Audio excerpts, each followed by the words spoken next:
Good evening, everyone, and welcome to Take Charge for April of 2016.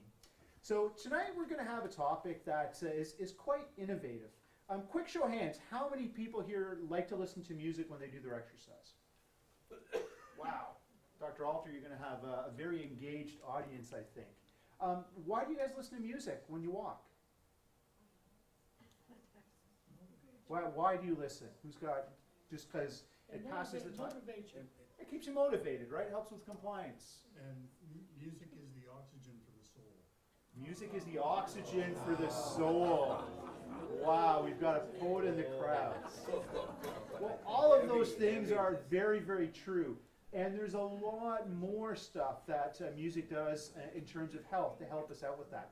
So our speaker tonight is Dr. Dave Alter. So Dr. Alter is a cardiologist, works with us here in Toronto Rehab, and he holds the chair for cardiovascular and metabolic rehab at Toronto Rehab. He's a musician, great guy, and he's got a lot of interesting information that he's going to share with us tonight. Dr. Alter, thank you very much. Thank you. So it's great to be here. It was fun putting this together because I've got a sinus infection. I was putting all these audio files together. I got a bit of a sinus infection. I couldn't hear what I was putting on. Actually, quite literally, I can only hear after. And I panned everything so that half music comes out of left ear, half comes out of right. So the audio samples are probably a little bit misguided. Those on the right-hand side of the room will hear everything. Those on the left may hear nothing. And I'm not sure what I'm hearing, actually. So actually, today is a mix. I think a lot of people come to music and health seminars not knowing quite what to expect. Is it going to be heavily guided in neuroscience and brain science? Is it going to be heavily guided in music and entertainment? What I am really wanting to do is present to you a very balanced perspective of music and medicine.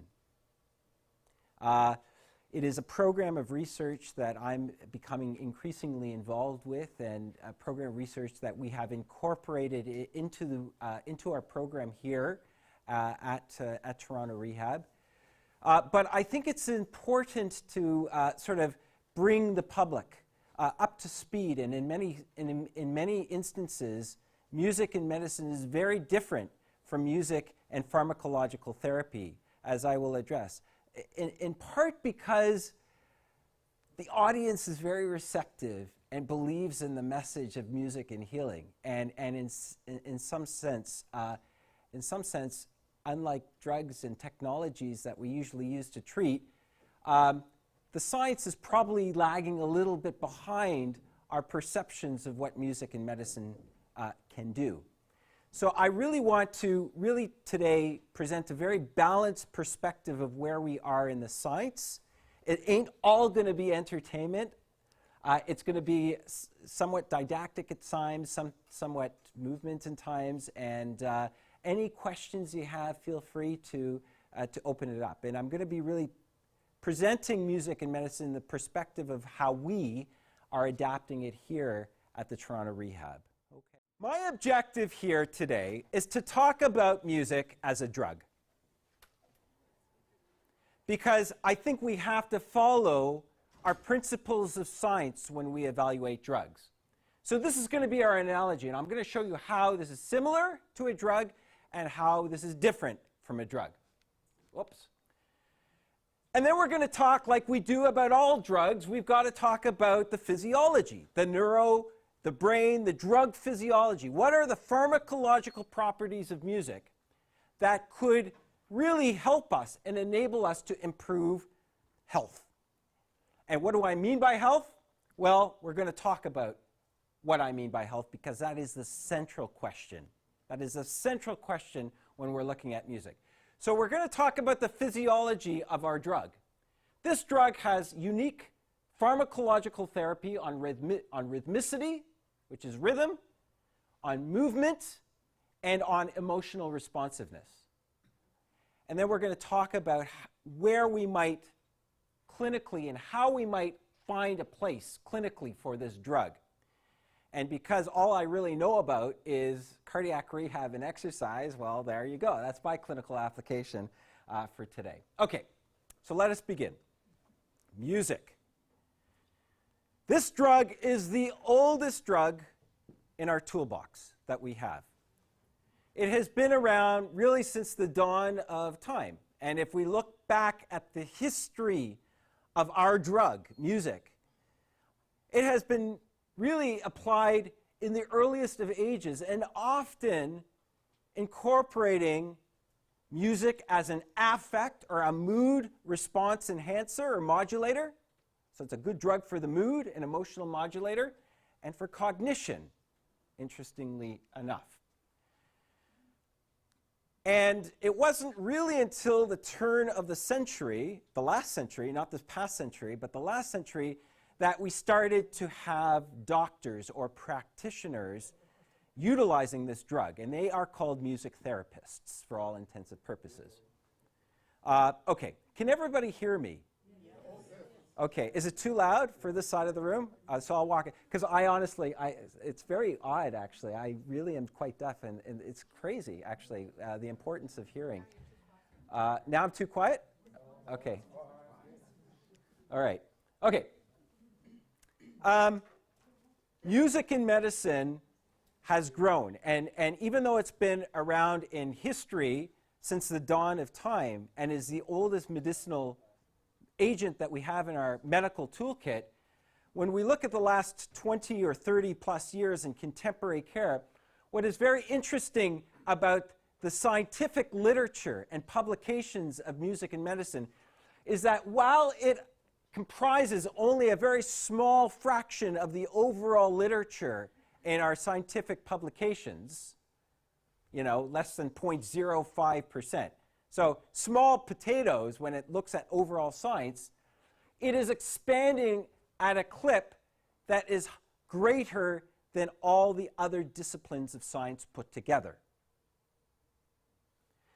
So when we look at the relative growth, this field is expanding and expanding very quickly, and this is taken to 2009. When we take it out to 2015, it's continued along the exponential growth curve. Now, what is unique about music as this drug? How is it different from drug therapy, conventional drug therapy? Well, I suppose the neuroscientists will say that unlike a drug that will often affect one brain receptor or one or two selective brain channels, that music actually activates thousands of neuroreceptors and neurochannels that extend everywhere from our subbrain or the subthalamus, where our emotion and memory lies, up to the cortex and higher cortical function. And it's not just dots, but it's pathways and dots. Is that we can use this to our advantages. And so we have, I have nothing to do with this. I'm just a knowledge translator in this. But the neuroscientists have really begun to map out the thumbprints of how this music activates the brain. And it activates the brain in very different ways in you than it might in you, than it might in I, than it might in others. So everybody has a unique thumbprint response to music that is very different. Powerful. It's also powerful. There are all these anecdotes in music therapy, and I encourage you to look at one of them, and that is, remember the Congresswoman Kathy Gifford, all right, who sustained the neurotrauma to her left side of the brain through a gunshot wound. And she was left with severe brain injury. She was not able to speak. She was not able to articulate the words to speak. She was dysarthric, as we call in our medical terminology. Word finding, 0. Ability to really communicate, 0. But interestingly enough, what she retained was an ability to sing rudimentary songs. Ba, ba, black sheep, let the merry sun shine. And through that, through those rudimentary songs, she was able, they used that, the therapists, the physiotherapists, the music therapists, the occupational therapists, the doctors used that to reroute her brain. Because the music that was still in her was not just confined to that left side of the brain. It was confined to the multiple intricate pathways and receptors in multiple areas. Not just in the cortex, but in the subthalamic nuclei where we hold our emotion, where we hold our memory. Through that, they rehabilitated her. And she was able to learn to re-talk again using the right side of her brain. And it was only because of these sort of strategies. I don't want to say here that it was all music, but it was certainly a major contributor to the rerouting of circuits. Okay? It's a YouTube video. There's a whole bunch of them, and it's a very, it's one of those YouTube videos that you kind of stare at and your kind of mouth drops and you say, I'm a believer. And it's a very powerful image. But that is the difference between a drug in the conventional way we think about a drug and music. Music has all these rerouting capabilities that allow us to leverage our therapy in many different ways. So, Toronto Rehab is known for its bioengineers. It's just a side story. That's why I'm not getting any bioengineering awards, because I'm just completely inept at technology. It's kind of a weird sort of thing here. So this is a polypill. Music is the analogy of a polypill. Now, one of the biggest challenges of pills is, do we use them? Right? Why don't we use pills? Why don't we use pills? It's kind of a generic question, but I'll throw it out there. Audience entertainment. We forget. We forget, okay? We don't like to take medicine. Yes? Don't like the after effects. Don't like the after effects or the side effects. And sometimes we don't know why we're taking them. Or sometimes we don't know really what the benefit is. What is it going to do for me? Are we really sold on the benefits of statins? I mean, I am, but there is not a day that goes by in my cardiology practice that a patient will not challenge me on the latest article on what statins are doing wrong for us, despite the enormous evidence to the contrary. So my battle as a physician is to counteract the misperceptions of whether it works or not. And despite enormous scientific proof beyond, in medicine, what we would call reasonable doubt, and the lawyers would call reasonable doubt. In fact, omission is medical liability. Despite that, we're still struggling to sell the message, despite all that science. So let me re-ask the question that Rob asked you earlier today. Stand up if you currently are using music in your daily life to improve your health or exercise. Are you incorporating music specifically for exercise? Those that are using it, please stand up. You don't think in a presentation of health, I'm going to keep everybody sitting down the whole day, right? So I would just better well get used to it. Even if, who uses music in their daily life? Stand up.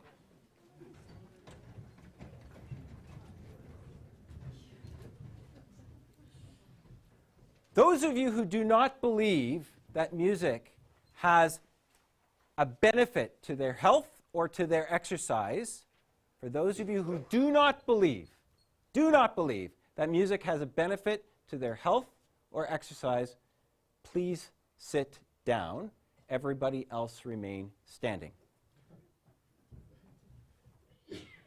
Wow. Talk about peer pressure. No one would dare sit down at this point. It's not peer pressure. People are believing. It's not peer pressure. You are believers in the poly pill. I ain't going to be having a discussion with any of you regarding the latest bad effects of the music on your health. But I sure as heck will when you guys challenge me on the statins, won't you? You can sit down now. I ain't done with you yet. I ain't done with you yet. So, it is interesting because I don't know if, Rob, I don't know if there's continuity in these presentations over a span of when I first did that music seminar back 5 years ago. Was anybody there at that panel discussion with music medicine 5 or 6 years ago? I don't think anyone. That was probably 8 or 9. Hey, time flies when you're having fun. And you forget what you ate yesterday, I might add. So, okay. Okay, so I've been at this for 8 or 9 years. That was the inception point of my exploration. For years, you know, as a musician, I love and live music. That's my primary passion, actually. And for years, my secondary passion, family set aside, my primary passion's family.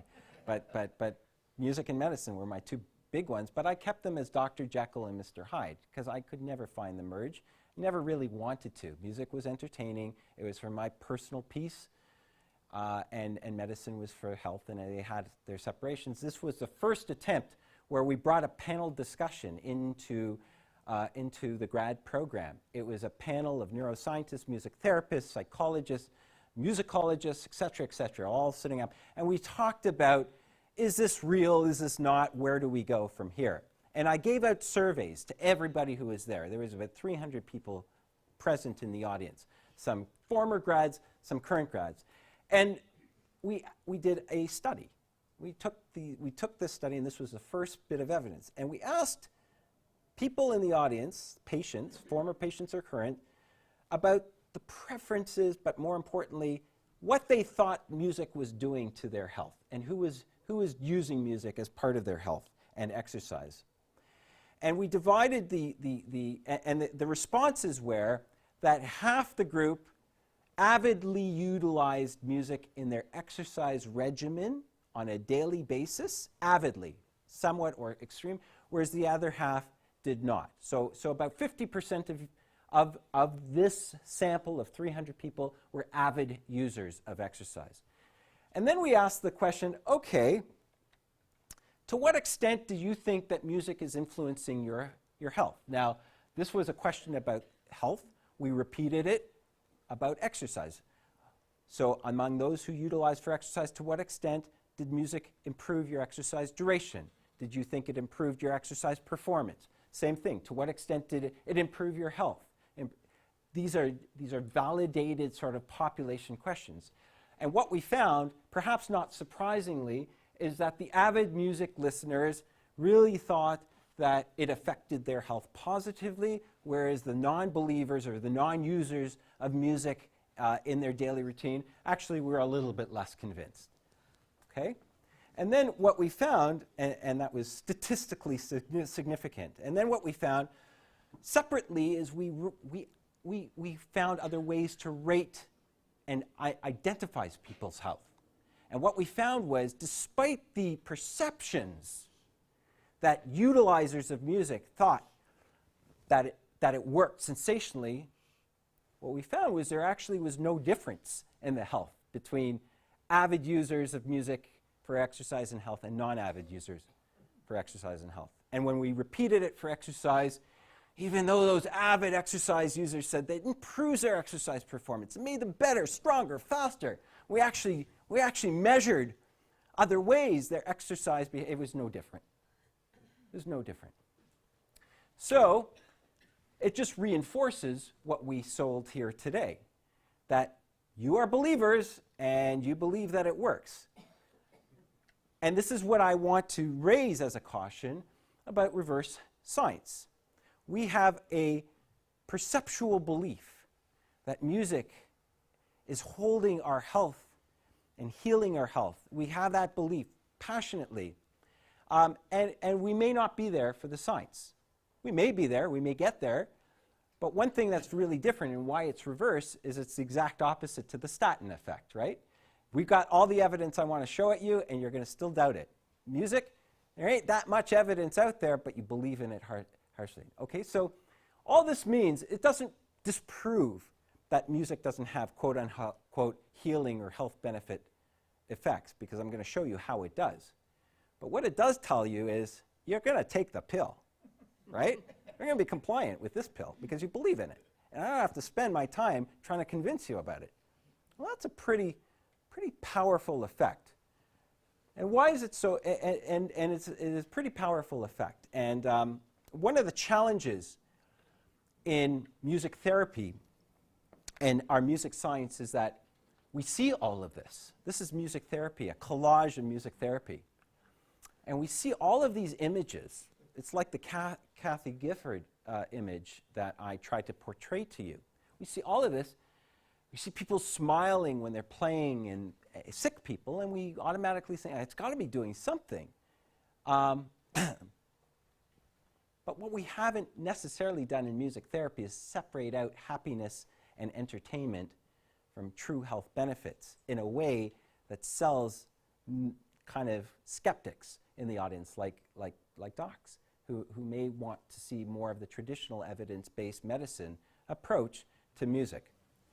So it's both a great plug because you'll take your pills, but we can't stop forgetting the fact that, you know what, we may not have the same degree of science as we do from some of our others. Okay.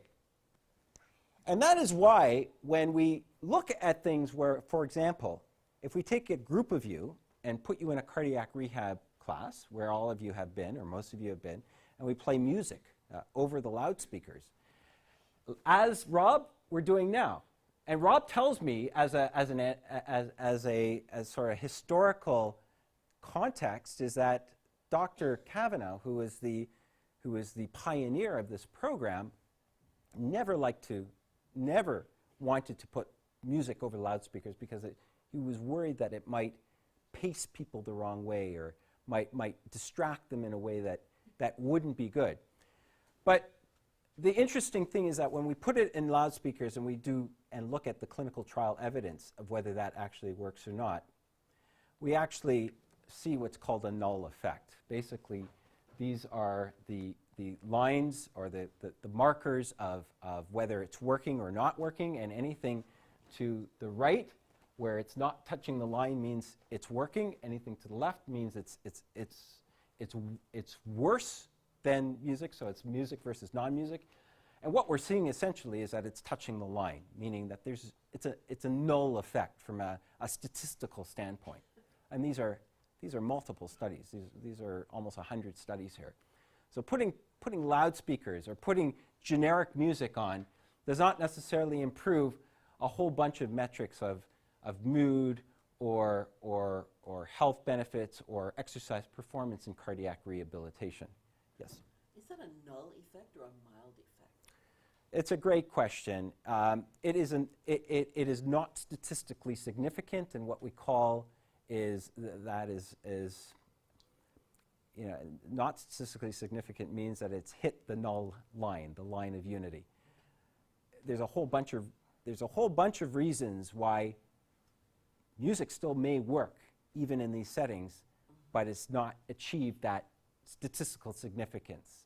Okay, like for example, a study that only enrolls 100 people might have needed 10,000 people, like statin drugs, for example, to show effects, and we just haven't recruited enough people to show that benefit. So to your point, science is always imperfect, but it reinforces that just because you've got it doesn't mean it's going to be beneficial.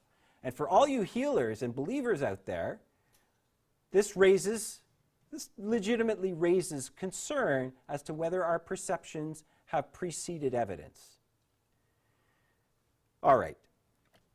So what this tells me is not whether music has a role or not. It tells me that we've got to be a heck of a lot better at defining what we mean by healing effects. We've got to be a heck of a lot more specific about what we think we're going to use music for, okay? And this is where the devil lies in the details of science. Science is never about just discovery. Science is never about just finding a new tool in the tool shed, however cool it might be. Science is about the question. And the question relates, well, give me some specifics.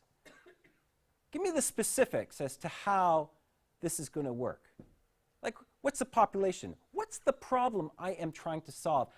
Healing is not a problem. I mean, healing's too generic. I don't know what healing means. So our biggest problem is that we've not really defined what the clinical question has been. So this is where clinicians have been missing in the debate of whether music is real for medicine or not. Because really, the real clinical questions emanate from those in the trenches, and often physician practitioners and allied health professionals in general are all key to those questions. For me, I am a clinical epidemiologist as well as a preventative cardiologist. I worry about big questions. I'm not a Donald Trump, like big, but big. I'm talking big. I'm talking really big. And this is a really big problem. The problem is this. If we were to look at cardiac rehab, we know cardiac rehab works. I'll show you a slide that it works next. But this is really the biggest problem in cardiac rehabilitation, as it is in weight management, as it is in any public health promotion of exercise. And that is, for every 100 persons referred into a program, only 75 show up, only 55 persist, only 38% will be optimally completed, and if we fast forward a year out, only 20 to 30% of people are still doing the prescribed exercise activity that they were supposed to do when they came in. This is no different than if we were to take the whole world and throw them in a health club and see what happens after a year. Okay? You may believe in the music polypill, and you may be a believer in exercise. I mean, you guys are all believers. You're believers in both. That's why you're probably here. So you're among the 30% probably. But, you know, most people may believe in music, but they ain't believing in the cardiac rehab. And let me tell you that this is the biggest problem in cardiac rehab.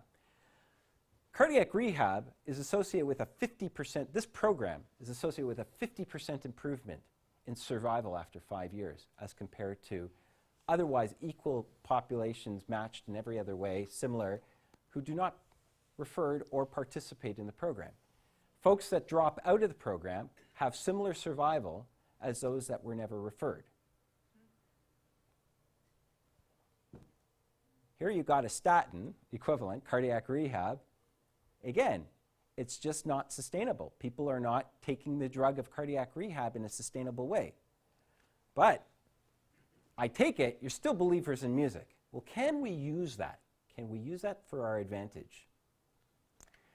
This gap about what we ought to be doing and what we are doing is the biggest gap in public health.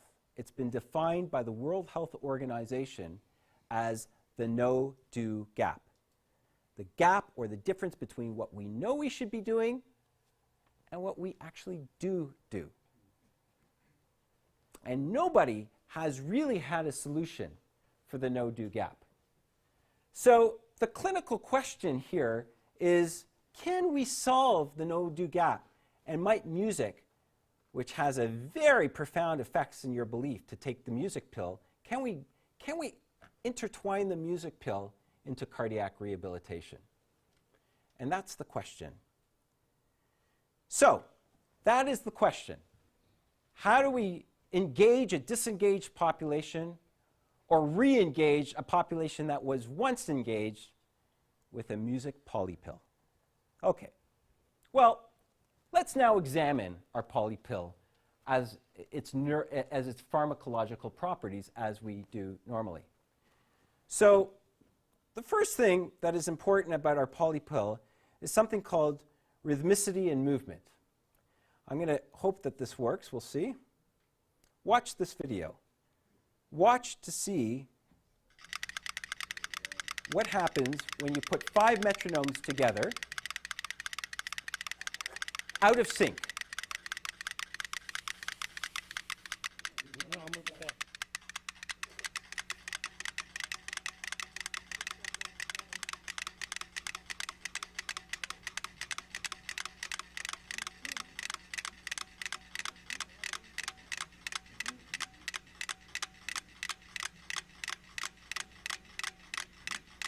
Now, what you are seeing there, this will never be disrupted. That will always remain in sync forever. What you're seeing here is beat and rhythm entrainment with movement. The beat drives the movement drives the beat, and they are all synchronized. And we are destined to be synchronous. We don't like dysynchrony. We don't like conflict. Even though we got a lot of it, we don't like it. We like synchrony. So we are destined. There is something magnetic in our society, in our world, that keeps us in sync. Okay, and for those of you who don't believe in that, that it may not actually be of any value, I actually brought the experiment here. So afterwards, if you want to play around, I actually went to Cosmo Music yesterday to buy two metronomes. They cost $55 each. I do plan to give them back because I'm so cheap. And they couldn't understand what the heck I was doing because I didn't believe this video, right? So I go to Cosmo Music yesterday, and I'm getting and I'm trying to find cans that are used to put something on. And now the sales clerk is looking over my head. The guitar department is looking at my head. The drum department thinks I'm crazy. And I'm standing over here in the middle of Cosmo Music trying to see if this thing synchronizes. I said, I got an important presentation tomorrow. I got to make sure this works. Just let me. They said, listen, you're distracting our store. Just buy it. If you have to give it back, give it back. I said, deal. So I was playing around with Rob, and sure enough, it worked. So I'll let you guys play around with it if you're interested after. It does work. So there is a universe here that is destined to be synchronized. Okay? Rhythm, movement, synchrony. And we actually have defined why that is. And it's called audio. It's a sensory. So what's coming in? Motor coupling. Okay? Beat entrainment gets us to tap. I see your head bobbling. You're all bobbling. And I haven't even done anything yet. You're burning energy. You're doing cardiac rehab, and I'm just going like this. So that is neural entrainment. And what is neural entrainment? Well, if we actually look at neural entrainment is the sort of homogeny of synchrony, where we see the beat lighting up at different aspects of the brain, and we see the amplitude of our motor responses in direct synchrony with the beat. They're coupled, okay? And the way that's happening is the beat is going into our auditory cortex, going into our subthalamus, going into our premotor cortex, and we're seeing the waves in our premotor cortex synchronous, EEG synchrony with what's coming in. It's completely synchronized. And that's a brain entrainment effect to sensory input of rhythm. And we've mapped it out neuroimaging. So this is a very recognized neural imaging phenomenon. And when we look at rhythmicity in applied clinical research, in fact, this is not new. Excuse me. Back in 1992, one of the founders, who is now the medical director of the Music and Applied Health Research Collaboratory, University of Toronto, Michael Tout, started using rhythmicity for patients with stroke and Parkinson's. And he was the pioneer of what's called rhythmic auditory stimulation. This is our drug. Our drug is rhythm in this component of our drug, right? And it's hitting our ears, and it's stimulating. Rhythmic auditory stimulation. And when he compared what happens to folks who get rhythmic auditory stimulation in the form of a song with beats on top of that song and applied to stroke patients and compare them to otherwise similar stroke patients who just undergo neurorehabilitation without rhythmic auditory stimulation, they find significant differences in a whole host of velocity of gait, stride length, and cadence. And others have since found that you can expand that to balance and functionality. And it may be the very difference between why a stroke patient may be able to cross the street before the light turns red versus why it doesn't. These are very important parameters of movement in neurologically disabled individuals. So people have, the rehab folks and the early adopters of rehabilitation have been utilizing this now for 30 plus, almost 30 years.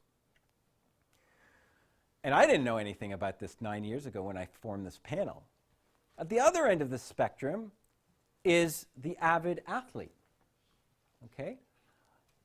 Unbeknownst to Michael Tout and the neurobrain rehabilitative doctors who were using rhythmic auditory stimulation for stroke and Parkinson's, you had the sports medicine folks training athletes with synchronized, preference-based music.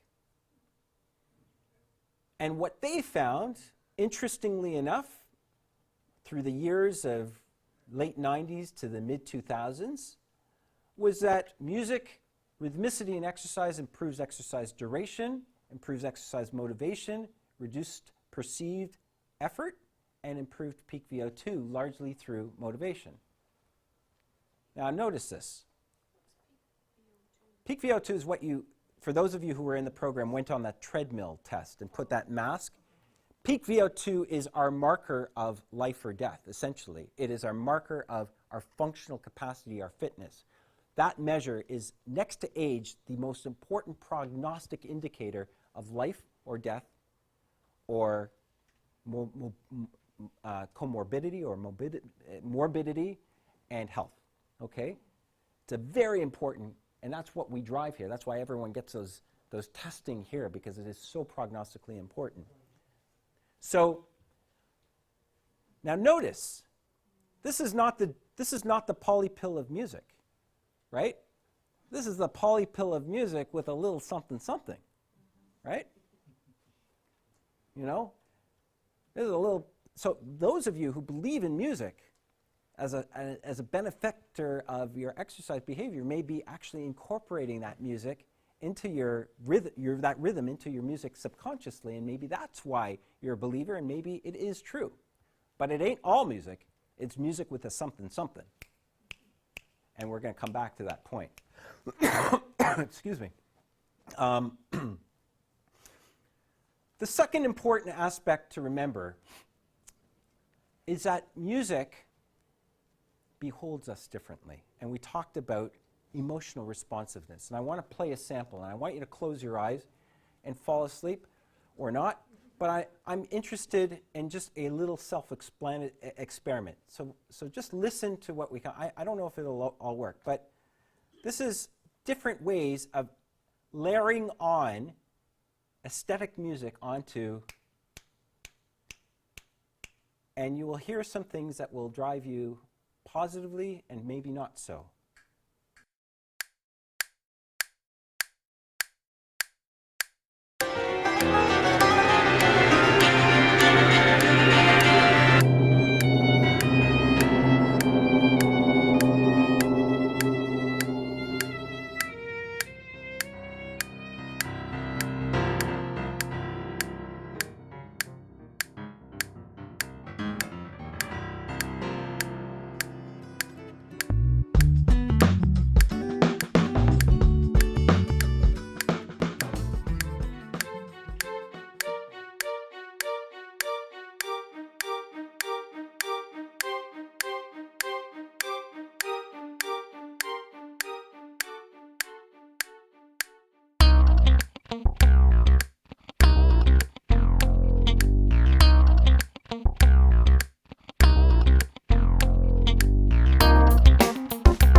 it's very interesting.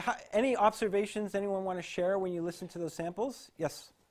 I experienced a number of things as it was on. Some too loud, I'm not happy with. Others just smooth, and I just felt the rhythm going. And some of it, I wanted to get up and dance. So I felt quite a number of different feelings in the going through it. Yeah. Some of it was haunting. Some of it was haunting. Some of it was aesthetically pleasing. Some of it was aversive, right? And, sorry, you had a comment to make. Yeah, there was a period where it was sort of chaos. You did think the beat was not clear anymore. Right. And then as it progressed, more and more of it, the beat became very clear. And even though different types of music, the beat was still very, I felt pleasurable. And sometimes we noticed that the beat, that click, was a little bit off meter or off kilter with the music, and that didn't sit as well as the last groove that was tight, right? Yes? Well, when I'm listening to that, you're giving me positives, and I listen to the music you gave me, my mind immediately, I'm being punished. Right. So in other words, you're making me happy, so it could be used to be a very negative thing as a heart patient. Right. Okay. So, and the other thing I also noticed is that some of you smiled at different spots, and some of you twerked at different spots, and none of you twerked well, maybe the first sort of discordance, everybody twerked a bit, but everybody was a bit different in their smile effect to different things. I saw it. Some head bopping. So, yes. There was nothing in there that would have put me asleep. Nothing in there that would have put you to sleep, and yet. Others in the audience were clearly asleep and have been for some time, and so everybody is different, and that's all right. I understand that. I mean, so the point I was trying to bring out by that is that the layering of music on top of rhythmicity is essential here, okay? And there's not one magic music type that is going to work for everybody, right? It is very, very individualized and preference-based. And for some, affinity turns to aversion in others. So this is kind of like our poly pill, our drug. We know we want a drug with a something, but now that drug's got to be flavored differently for everybody. Some like sugar, some like salt, some like, okay, you get the idea. Okay. So it's very important when I often get asked the question, what's the best type of music to be listening to? And when we've done our work here, it's a full range. Some people like jazz, some people like classical, some people like folk, funk, R&B, hip hop, and the whole bit. So it's really a very important aspect to the layering here of our pill. Okay? Not everybody will take the same tasting pill. All right. And when we actually look at the preferences in our brain, certain things light up, affinitively for some and aversively for others. And we know that the evidence supports this, okay? It ain't just about rhythm. It's rhythm, and it ain't just about music. It's music with a plus rhythm, but it's music preferences, really, with rhythm that holds the key to our engagement. And when we find the right mix for you, the studies have shown that it improves or reduces anxiety, improves mood, cognition, and attentiveness, but it's very individualized, and it can be aversive for some and affinitive for others. I don't know if there's such a word as affinitive. But this is our drug. To summarize, our drug has 3 major pharmacological properties that we know of today, and probably many more that is to come tomorrow. Rhythmicity and movement, called entrainment, exercise performance, and it's got to be preference-based in order to encapsulate the actual emotional centers. In fact, they say that there's only 3 things in life that releases dopamine with as much vigor. There's 3 things that really sort of excites our happy centers in our brain. Has anyone heard of what these 3 things are? Food, sex, and music? Food, sex, and music. Right. Definitely in that order as well. No, I'm not making any judgments. You'll knock that part out. But it is true that the dopamine responsiveness to our happy centers, our emotional response, is the greatest for those three aspects. So it's very important. I saw a question. Nope. Okay.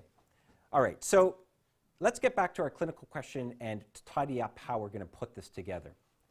So this is our clinical question. How do we solve this problem, the problem of the no-do gap? How do we get that red line higher at the end of the day?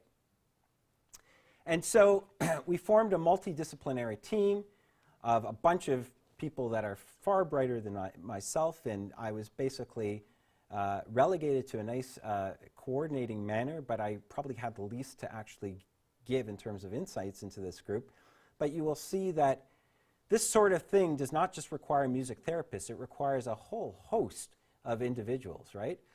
That bring a lot of expertise in a lot of different areas to answer this very difficult question of how are we going to apply this pill to this population to improve this question. And this was really the impetus behind our first really major funded study. It was small, but it was a proof of concept. And it was called MAINTAIN, Music Activity Intervention for Adherence. We're trying to improve adherence, to improve neurological entrainment. And we basically looked at 3 groups, a nested design. It took place in cardiac rehab right here. It was a very small study where a third of the group was just usual care, randomized to cardiac rehab, month 1 to month 3. And then the second group was really given a playlist of your preferences. And the preferences widely ranged from what we heard today, plus even greater. And the only thing we did differently is Rob would come to us, or we would come to him and say, like, what is the prescribed pace? What is the exercise prescription? And so if for example, walker was walking, the average walking pace of a slow walk is about 80 beats per minute. The jog is about 160 beats per minute, 2 cycles per beat. And the run is about 200 beats per minute. All we did was we took your preferences. I like Beatles. I like this kind of music. And we restricted the playlist to those that were in line, plus or minus 10 beats per minute, because that was what the science had shown, to what their pace prescription was. Okay? So that was synchronizing the tempo to the prescribed pace. And then what we did, unbeknownst to patients, I'm not sure if anyone of you was actually in this trial. Anybody in this trial? Nope. Is we randomized within that a group to receive this rhythmic auditory stimulation versus not. Okay? And the patients did not know if they got rhythmic auditory stimulation. And how we did rhythmic auditory stimulation was actually quite easy. Now, unfortunately, I have it on my Apple device, but it didn't transfer over to here, so I can't actually play you the samples of what does and does not sound like rhythmic auditory stimulation in this study. But essentially what we did is we took somebody's playlist of music, we brought it into studio, and we simply rhythmically enhanced it at a quarter note at a time. So if they were walking, their pace was 80 beats per minute, roughly, whatever it was. We found songs, 80 beats per minute, and we just reinforced the beat by going into studio and doing a sharp kick drum enhancement to that tempo. If they were runners, we'd find the song and we'd do the same thing. 1 beat per stride. And you can sort of see visually, I think this happens to be a Beatles song, because I know that because I put this in, but it didn't click on, so you can't hear. People heard it in their headphones, so it was a headphone strategy, not a speaker strategy. But you can see the spikes. The spike is rhythmic auditory stimulation. So that's what we did, and we fed it back to them in their playlist. We gave everybody an activity monitor to wear for 3 months, and an iPod shuffle that only had the songs that we uploaded and could not be manipulated by them. And what we found was this, and I did do it in animation, but it didn't come out. But basically, ignore the top line for a sec. Usual care is our control. This is what happens. So to line ourselves, 12 weeks. It's a 12-week study. This was month 1 and month 3. So 12 weeks, week by week, we looked at their activity monitors 24/7 each week. And this is the volume of total physical activity that they were doing in a 24-hour day. Well, 12-hour day, because they slept for 12 hours. We only counted daytime. And basically, what we found, so this is in minutes, okay? This is in minutes per week, okay? So what we found was not surprising. In the control, usual care, you got off high, and then the usual care tapered down around month 2 or month 3. This is the attrition, the no-do gap. Even within this program, there's a no-do gap. The rhythmic, non-enhanced stuff, so just giving you a Beatles tune that was timed to your pace, didn't do much better. But look at the rhythmic auditory stimulation arm. It did not fall. It did not fall. The difference in that amount of exercise at 3 months remained about 250 to 300 minutes per week. Per week! Imagine that. That's enormous. That's our weekly prescribed amount of exercise that we want to do. And what we're seeing is a difference of 300 minutes per week of exercises compared to the other groups. And when we ask patients, well, what was it that made you exercise, not knowing what they got and what they didn't, they said, yeah, the music made me feel distracted from the exercise task, and it helped me move. I mean, that's kind of intuitive. It's kind of what we would have said. So the estimated impact of this strategy, if reproducible, and albeit it was only a handful of 35 patients, but if reproducible across the population and sustainable, would have amounted to about 2 to 3 year life expectancy gain at $75 a pop. Right? How many of you will pay $75 a year for a pill? No. Probably more, right? Right? So a pill that costs $75 all totaled is fraction of a penny per day, amortized over your 2.5 year gain in life expectancy. So this is encouraging here, right? This looks really good, and this has allowed us to launch a program of research which has now been funded by the Heart and Stroke Foundation of Ontario to look at rhythm, music, preference-based music, and synchrony, cadence synchrony in cardiac rehabilitation to improve adherence. And this has launched the initiation of where we are today at Maintain 2, where we're looking to reproduce our findings, making sure that it's the playlist and the RAS and not something else. So we have now audiobooks as a control and usual care as a control, and everybody gets iPods and everybody gets activity monitors. And then in our tempo-based strategy, what we do is we give them RAS, and then don't give them RAS, and they don't know what I'm giving or what we're giving and what they're not getting, and we're going to measure their activity and performance and what's happening to their mood and affect. So that's where we are, and that's where we've been. The music poly pill is a really simple intervention that's been around since the dawn of time, and what it's taken is not a refinement in the pill, it's a refinement in how we're going to use the pill in a very specific, cogent, and logical manner. Research is all, and science is all about the clinical question. We have a saying in epidemiology, you know, I can give you an answer. A p-value can give you an answer. I can give you an answer, but what's the question? And the biggest challenge with epidemiology, which is big data and populations, is that you can find answers all over the place, but they're meaningless without the appropriate preceded question. So the music polypill, and this is cute, I found this, is really about, this is the iPod shuffles now coming in. Isn't that cute? Okay. Is really a simple intervention that we can use. So that's where we are. And really and truly, when I go and publicly speak, there's a lot of other applications in cardiovascular health for music beyond what we've talked about today.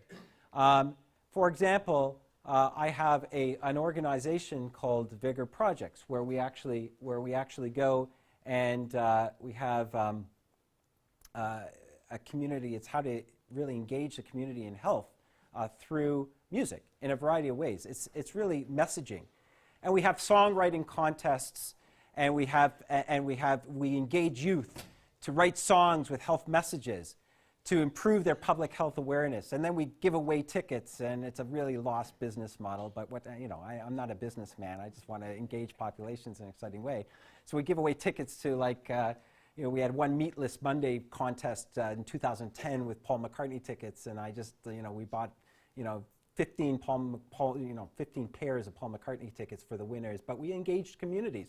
We have Vigor Fest contests and concerts where we combine lectures and seminars in public health with songs and music. So there's a lot of different ways, and I'm going to end us off with all standing up, and let's sort of move around because we're at the end of our presentation, and I have a motive here. So I want everyone to start moving and clapping. Okay. Follow me. I'm totally asynchronous right now. Come on.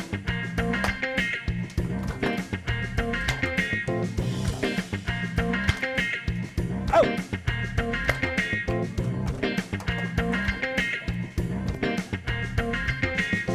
Come on.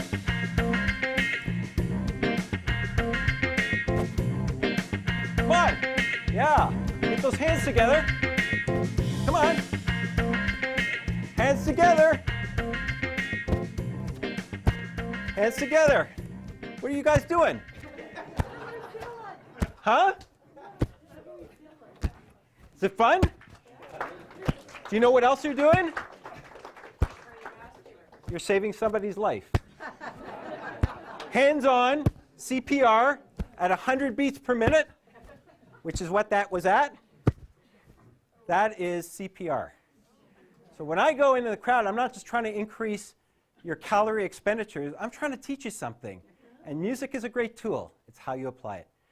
Thank you very much, and I hope you've enjoyed today.